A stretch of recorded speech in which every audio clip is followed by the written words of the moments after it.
This is Violent Crimes, and my name is Edgar Rodriguez. I'm Eric Hernandez. I'm Joel Hipolito. And I'm Luis Campos. Violent crime rates in California are at an all-time low since 1967. This can possibly be due to the prison alignment reforms that California has put in place. These reforms aim to stop overcrowding in prisons, which is actually a big problem. In our presentation, we compare different states in the United States, such as California, Texas, Alaska, and New York. We also looked into depth with the FBI statistics of all 50 states, analyzed each county in each state, and we went into depth in California, looking at its counties for reference. And we also went into depth about the state of Alaska.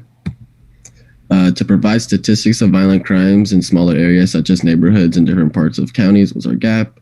Our research question was, which factors within a city or county are the main contributors to violent crimes and where are they most common? The HARP hypothesis consists of counties with higher urbanization are more prone to committing crimes such as homicide or burglary because urban poverty causes individuals to resort to crimes for basic amenities. We use Google spreadsheets to set our data and graph them. Figure 4 looks at one specific example at Los Angeles in California, while Figure 3 will look at the top 5 counties in California. We demonstrate the average crime rates for every 100,000 people. Figure 2 will look at the state with the highest crime rate in America, which is Alaska. And Figure 1 shows the 3 states that are most impacted by crime based on urban and non-urban areas. So Figure 1, we'll look at New York, the northeast region of the U.S., Texas, the southern region, and California, our home state. This graph is meant to show the examples of urban rates in those different regions and how they could be following the same trend. So Figure 2 looks at the state with the most crime, which is surprisingly Alaska. Alaska is very desolated and has few urban areas, but seems to follow the same trend. On the other side of the graph, it compares crimes like rape, manslaughter, murder, robbery in urban and non-urban areas, and it tends to be that urban areas still have more crime than non-urban areas. In this graph, it is determined that top 5 counties which high crime rate is shown. As you may see, property offense is the highest for every county and robbery is the lowest. On the next side of this graph, we look more in depth for the urban area per each square mile. As you may see, Los Angeles has the highest and Compton has the lowest. In this graph, it is shown which crime rate has the highest crime throughout the year of 2016 and 2019. As you may see, property offense is the highest for every year and robbery is the lowest throughout the years. In conclusion, when analyzing the United States at a state level and county level, it is evident that violent crime differs based on type of location.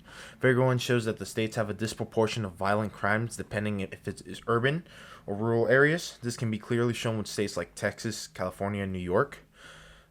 Figure 2 goes in depth in Alaska, which is the highest crime rate out of the 50 states. Despite the state is known to be a confined zone, it shockingly has similar patterns as some other states, since Alaska's metropolitan territories has fundamentally more violent crimes than its rural counterparts. Figure 3 is later proven when looked up top 5 counties in California with the highest crime rates. They are all heavily urban and had a significant amount of people living in those areas. Taking everything into account, metropolitan regions will have more crime rates than non-metropolitan territories due to the poverty, higher gang activity, crowded population, etc. Our future direction is find where the majority of violent crimes take place, find which violent crime is more common in which state, look in depth at potential reasons why violent crime has happened in specific areas, and look what type of neighborhoods are more prone to crime. We thank Professor Hoveyson for the help that she assisted us in this project alone.